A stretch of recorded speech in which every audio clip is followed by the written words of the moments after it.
Pulsetense Games has developed a suspenseful horror game called Solarix, and while it's currently in early beta access, there is much to explore and play with. Published by KISS Ltd, this horror game seeks to create a stealth horror story that pushes the player into situations where they must sneak, overrun, hide, and watch helplessly, rather than grab a gun and fight.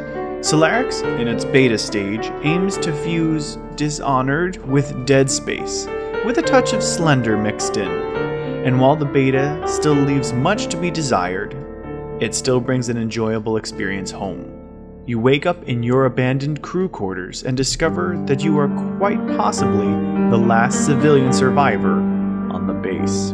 AMI, the base AI, informs you that you are awoken so you could repair part of the station, while a mysterious and somewhat crazy woman says it's time to play. You begin to explore more of the base, and find everyone to be dead, infected with some zombie-like illness, or part of the mercenary army ordered to clean up the mess. Unlike most first-person shooter horror games, your character is in no way a trained combatant, or engineer who uses tools as weapons.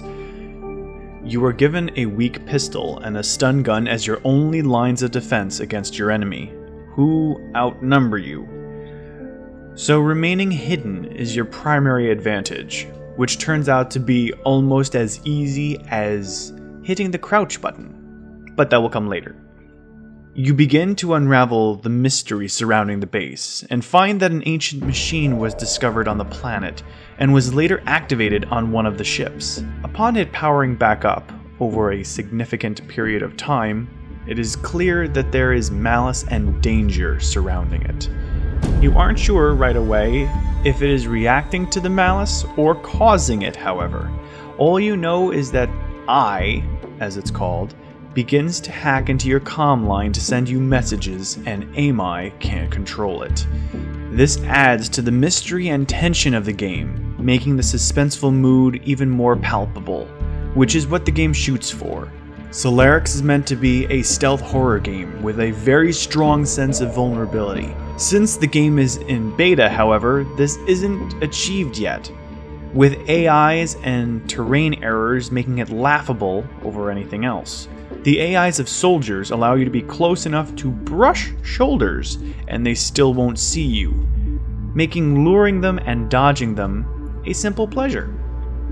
And instead of slowly sneaking around the infected, it's easier to run past them and rush to the objective. The stealth feature of this genre is always what makes or breaks the game, and in its beta testing stage, Solarix is completely broken. But of course, that is what beta is, so it's no surprise there.